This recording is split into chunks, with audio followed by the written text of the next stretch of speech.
y por eso quisiera hablar con alguien que sabe realmente del tema del cambio climático, así que lo hemos convocado y agradecerle, por supuesto, a Gabriel Blanco, especialista en cambio climático. Gabriel, ¿estás ahí del otro lado? ¿Me escuchás? Sí, cómo no, acá estoy. Bueno, Gabriel, buenas tardes.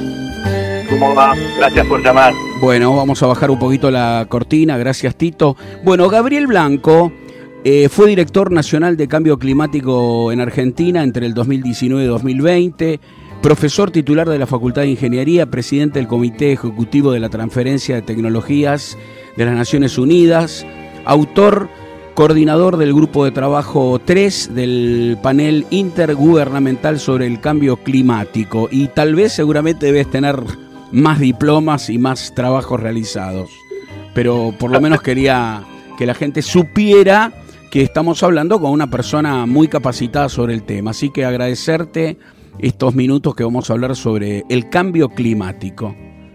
Bueno, gracias de nuevo, y veo que estuviste haciendo tu investigación ahí. Por supuesto. Sobre todo los sombreros que usé y que uso. Hay que hacer bien los deberes. Bueno, Gabriel, me anoté algunas palabras. Lo primero, quiero preguntarte sobre el famoso Tratado o Pacto de Kioto, que nos expliques brevemente si está vigente, qué países adhieren, si realmente de alguna manera eso podría ser una herramienta válida para disminuir la contaminación y demás. Arrancamos por ahí, qué sé yo. Bueno, si querés arrancamos por ahí, pero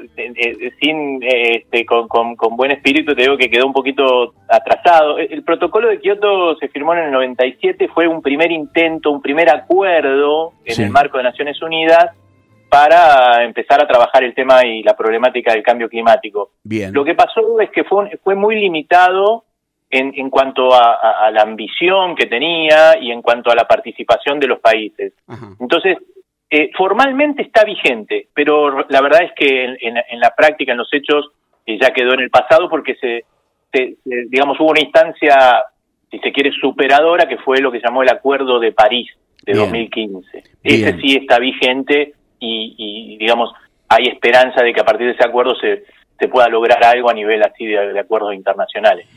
Bien, los puntos centrales de las medidas que deberíamos tomar las personas, o mejor dicho, los gobiernos, los estados, los países, ¿cuáles serían para que esto de alguna manera pueda mejorar o retroceder o detenerse el cambio climático?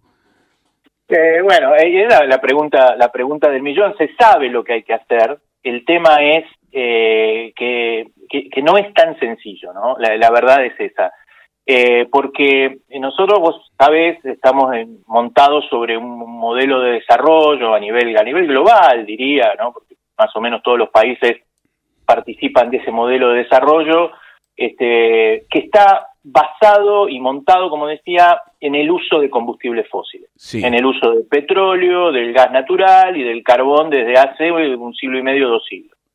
Entonces, ese modelo de desarrollo que nos trajo hasta acá está metido en nosotros hasta el tuétano. O sea, nosotros, digamos, corre petróleo por nuestras venas, y lo digo casi literalmente, porque es como vemos las cosas.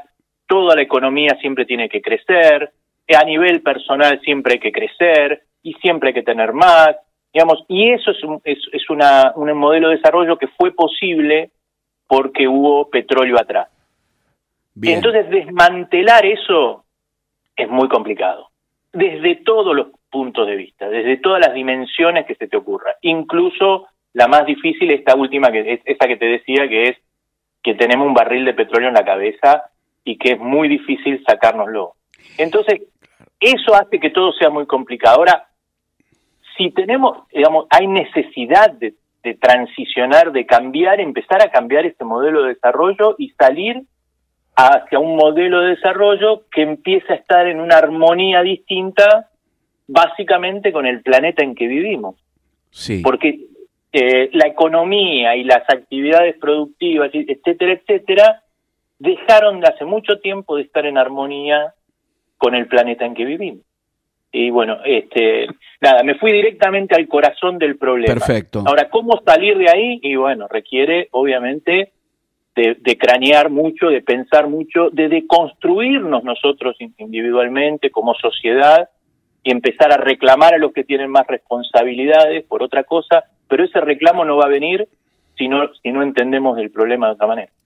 Vos sabés que hoy, yo en el primer bloque, cuando lancé la pregunta sobre qué haría si el año que viene el mundo estalla o desaparece, hago una analogía con la vida personal de cada uno. Uno es como que dice, o sea, vas al médico, el médico te dice, mire, tiene que bajar de peso, no tiene que fumar, tiene que moverse, tiene que dejar el alcohol o las drogas o lo que sea. Y uno dice, pero si igual me voy a morir igual.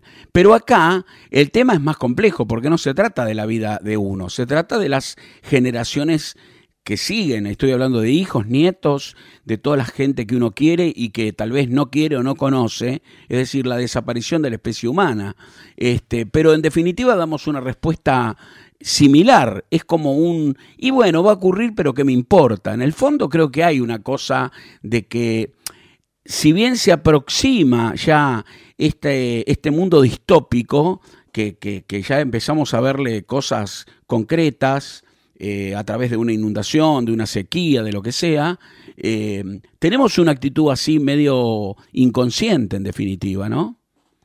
Yo creo que sí, pero que no es casual, ¿no? Ese grado de inconsciencia, vos fíjate que el tema no está en la agenda pública, y no es casual que no esté en la agenda pública, no es casual que no esté en los medios masivos de comunicación, porque hay muchos intereses, digamos, volviendo a esta idea de un modelo de desarrollo montado como está montado, etcétera, te imaginarás que ha habido en ese transcurrir de siglo y medio, ha habido ganadores y perdedores. Claro. Ya los ven, sí. ¿No? 40% de pobreza en la Argentina, para no estar hablando en abstracto, 40% de pobreza en Argentina muestra que hubo ganadores y perdedores de ese modelo de desarrollo. Sí. Entonces, los ganadores, que son los que por ahora vienen escribiendo la historia, obviamente que no quieren que esto cambie.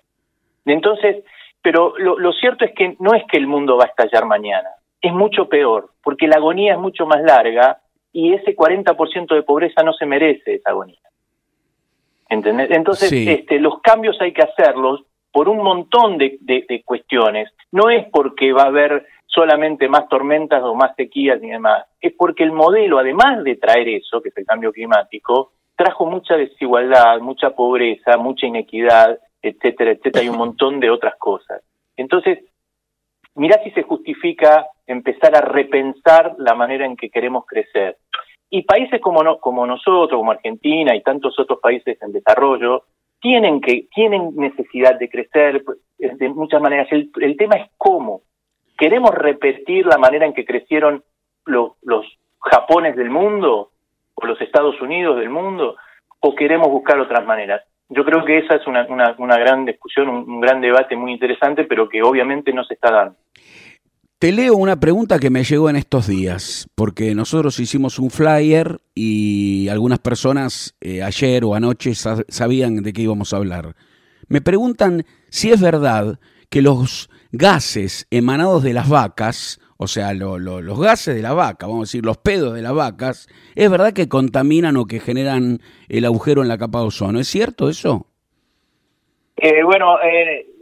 A ver, vamos a corregir un poquitito. Primero, lo que las vacas hacen cuando comen pasto es tienen todo un proceso digestivo que termina generando un gas que se llama metano. Sí. Que es el mismo gas que es el gas natural, el que usás en la cocina de tu casa. Bueno, el metano es el mismo. Y las vacas lo producen y lo erutan. Sí.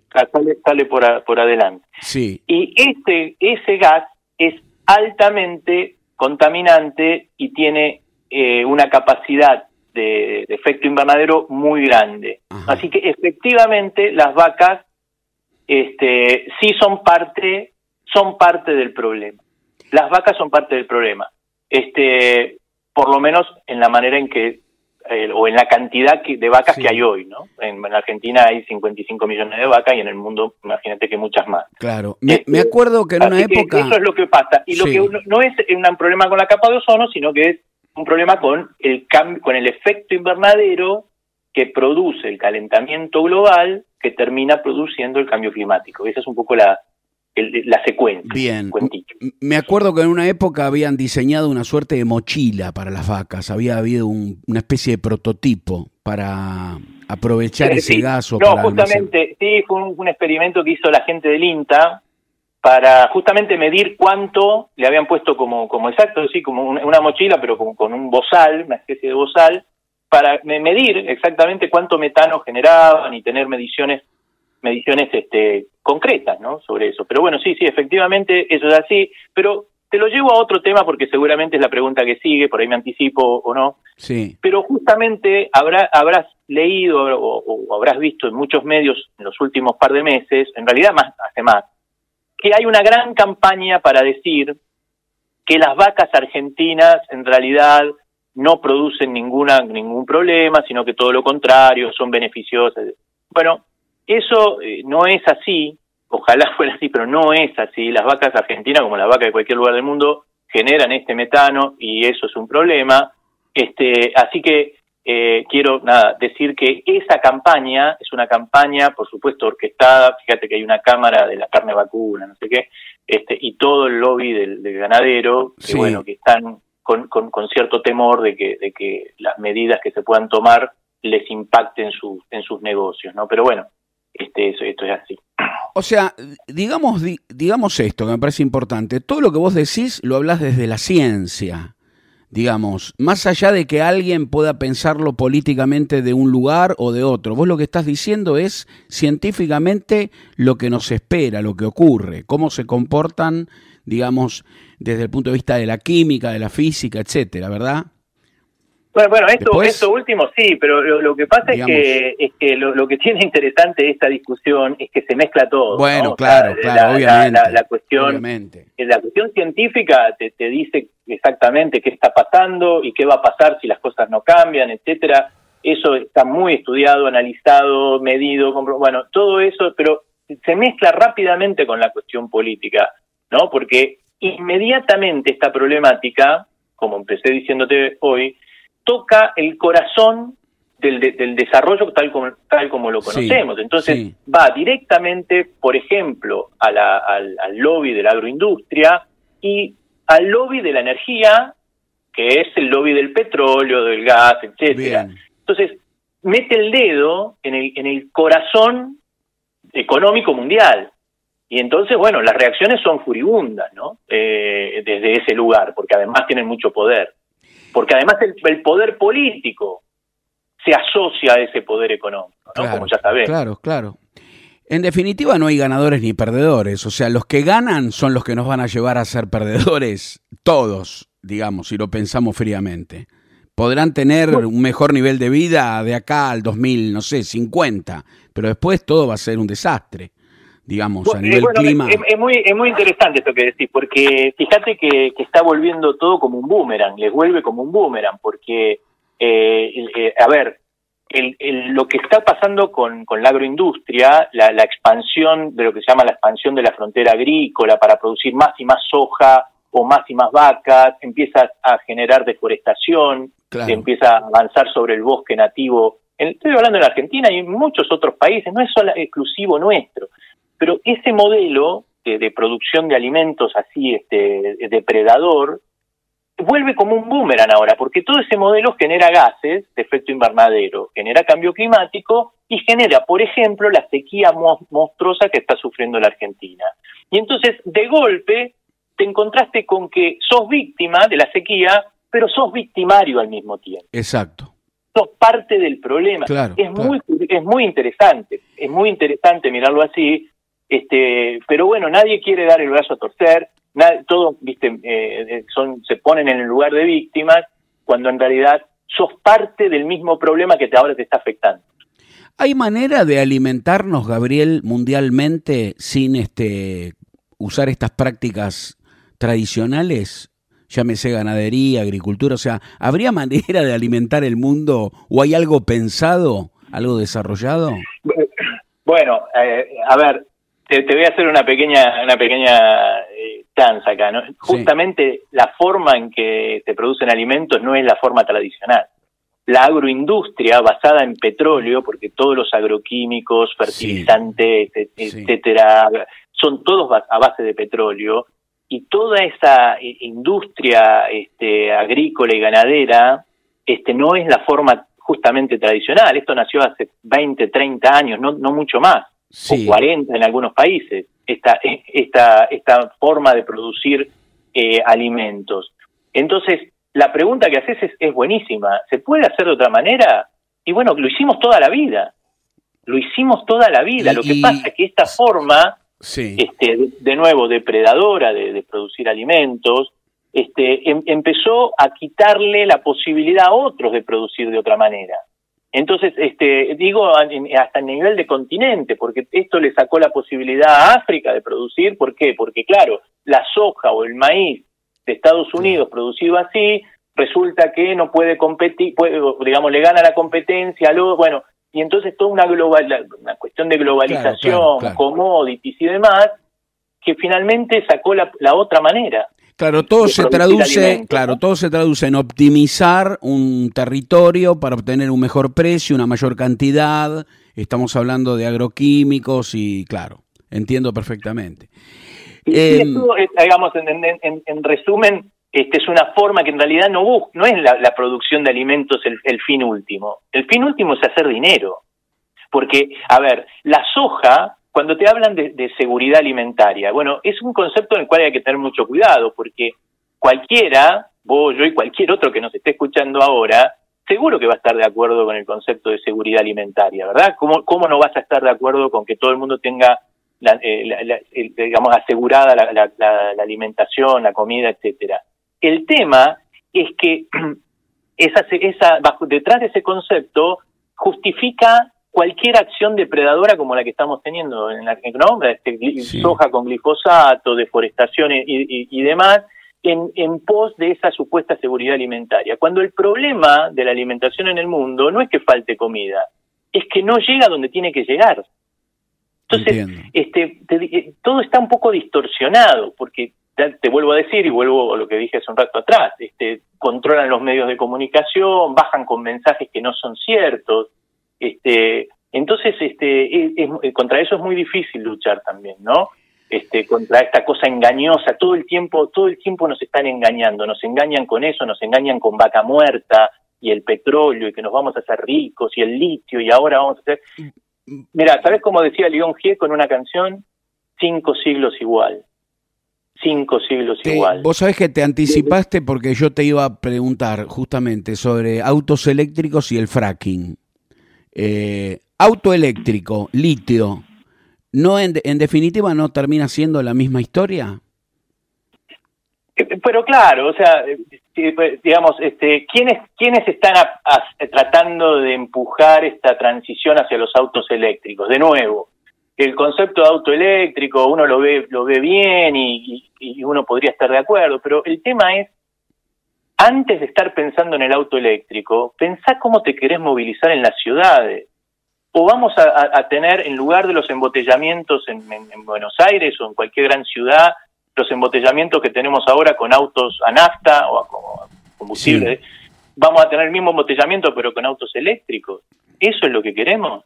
¿O la necesidad de repensar cómo nos movilizamos en la ciudad? No, lo que pasa que, bueno, el auto eléctrico supuestamente terminaría con las emisiones de los combustibles fósiles. Está bien, termina con las emisiones siempre y cuando la energía eléctrica que produzcas venga de fuentes limpias, porque si la energía eléctrica que producís viene del petróleo, del carbono, del gas, estás en la misma.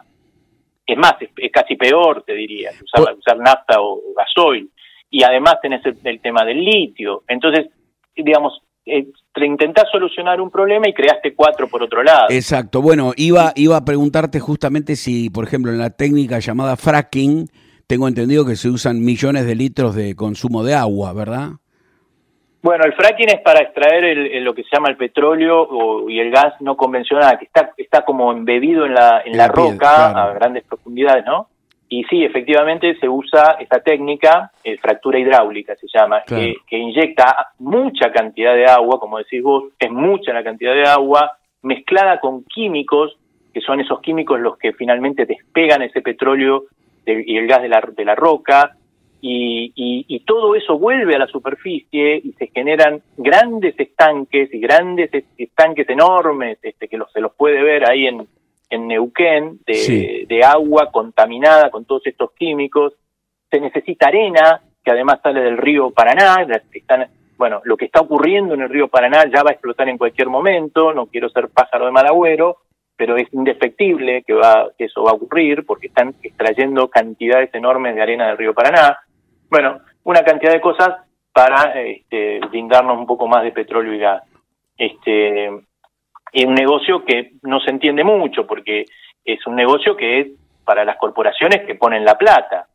No es un negocio que queda en la Argentina. Ahora, vamos muy mal como especie humana, porque, por ejemplo, todo lo que tiene que ver con minería a cielo abierto, lumbrera, bueno, tantos lugares que hay acá en Argentina, que después empiezan a aparecer poblaciones que viven debajo de esa montaña con crecimiento exponencial de tumores, cancerígenos, napas contaminadas, porque en definitiva todo se termina interrelacionando por debajo de la tierra, ¿verdad?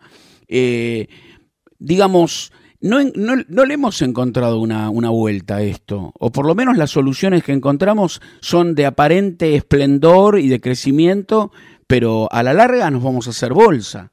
En todo, digo, yo lo pienso, por ejemplo, digo, en el año 70 llegamos a la Luna, digo, llegamos el ser humano, ¿no? Bueno, y todo ese crecimiento aeroespacial, la verdad que quedó en la nada, porque es imposible viajar a velocidades tan altas como para poder conocer o incluso poder conquistar nuevos territorios y que viva gente. O sea, todo eso es absolutamente imposible, por lo menos por ahora. Y nuevamente digo, bueno, lo que hay que hacer es tratar de vivir acá en este planeta y cuidarlo. No nos queda otra. Esta es la verdad. Bueno, digamos. Sí, me parece bueno el planteo. A ver, te arranco con algo, si se quiere, también un poco sombrío, pero para terminar con algo un poco más luminoso. Este modelo, como decimos, que está basado en petróleo, tiene 200 años, pero que está basado en la extracción de recursos naturales, viene desde hace 500 años, ¿no? La Colonia, la plata del Potosí, después, bueno, etcétera, todo lo que sabemos, primero era la plata del Potosí, después fue el petróleo, después fue la soja, después, es todo parte de un modelo que le dicen extractivista, que nada, manda esas materias primas al primer mundo, al mundo industrializado, para que las disfruten allí, y nosotros nos quedamos con 40% de pobreza. Entonces, lo que hay que pensar, y ahora viene la parte, si se quiere, luminosa dentro de todo eso, es que eso es posible de modificar. Eso es posible de modificar. No es verdad que sea el único modelo de desarrollo que podemos seguir. Eso no es verdad, porque hay de todo tipo de análisis en todos los rubros. En la producción de alimentos se puede hacer diferente, sí. ¿La energía se puede producir de manera diferente? Sí. ¿Se puede vivir con otras cosas que no sean la extracción depredadora de recursos naturales? Sí, se puede. Entonces, sí. Lo que hay que tener es la decisión de hacerlo. Y ahí viene otra vez la cuestión política. Ahí viene la cuestión política. Decime algún país como ejemplo o como modelo a seguir. ¿Hay algún lugar del mundo que estén con un desarrollo realmente sustentable, mejor, más humano? Mira, a veces hay algunos países que intentan hacer algo mejor. Algún país de Europa, algún país incluso del Asia, por ejemplo, se puede mencionar, algún país incluso en Latinoamérica que intentan hacer algo mejor. Pero ¿qué me pasa a mí con ese tema? Me resulta siempre odioso la comparación o buscar comparaciones, porque cada pueblo, cada sociedad, ¿viste? tiene sus propias circunstancias, su propia identidad, idiosincrasia, lo que sea. Y entonces nosotros tenemos que buscar lo nuestro, tenemos que buscar sentarnos seriamente y ver qué queremos para adelante. Pero bueno, la dirigencia nuestra no está a esa altura. Los debates, ya los has visto, los has escuchado, son de vuelo vuelo gallinacio, te diría, y estamos lidiando con eso. Entonces, me parece que en algún momento hay que pensar, quienes intentamos plantear otra salida, otro modelo, otra forma de vivir, plantearnos la posibilidad de discutir con el establishment actual, ¿no? Bueno, la verdad que hay un montón para hablar. Me gustaría más adelante volver a llamarte porque me rompe la cabeza este tema. Me rompe la cabeza y me hackea en un montón de ideas que reconozco que las tengo como absolutamente naturalizadas y que entran en cortocircuito con otra parte mía que me dice claramente esto así no va. Pero la última, ¿sería entonces la energía nuclear lo más, además de la eólica y además de la energía solar, la solución a futuro, por lo menos desde el punto de vista de la energía para el mundo? Mirá, eso solucionaría, digamos, una partecita del problema, porque la energía nuclear genera menos emisiones de gases, pero eso es una parte del problema. El problema es el modelo completo, porque si la energía nuclear es para seguir sosteniendo la depredación de recursos naturales, seguir sosteniendo vivir por fuera de los ciclos naturales del planeta, yo no la quiero, la energía nuclear. Además, la energía nuclear tiene otras cuestiones, además del peligro que tiene en sí misma. Bueno, pero no me quiero ir por ahí, pero lo tiene, aunque no quiero irme por ahí. Lo que pasa con esas fuentes de energía es que son muy concentradas y que el manejo de eso genera mucho poder, demasiado poder económico y político. Y yo ahí trato de poner un freno. A mí me gusta lo diversificado, me gusta lo descentralizado, me gusta donde todos puedan tener algo para decir en la medida de lo posible. Entiendo. Y la energía nuclear no va por este camino. Así que tengo muchos reparos con la energía nuclear. Bueno, Gabriel, te quiero agradecer estos minutos. La verdad que el tema es apasionante. Mañana agarro una maceta, un poquito de tierra y me pongo a sembrar algo. La verdad que bueno, yo déjame terminar déjame terminar diciendo que digamos, uno habla y sin duda por ahí el que escucha dice esto es muy sombrío y demás. Y la verdad que vuelvo a decirte, hace 5 siglos que venimos así, y obvio que es muy sombrío cuando uno lo mira de esta manera. El desafío es enorme, pero a mí me gusta encararlo. Cuando los desafíos son grandes, pensar que vos podés ser una parte de una gran transformación es algo apasionante, y a mí eso me sostiene, ¿viste? Y por eso, ¿viste? Todos los días laburando en esto, sabiendo lo difícil y lo complejo y todo lo que quieras, pero sabiendo que vos podés aportar algo para una gran transformación como la que hace falta, es maravilloso. Así que déjame terminar con esa nota, por lo menos. Mirá. Muy bien. Bueno, Gabriel, un abrazo grande y gracias por haber estado acá en la radio, de verdad. No, gracias a vos. Hasta la próxima. Chau. Hemos hablado con Gabriel Blanco, especialista en cambio climático. Muchas gracias.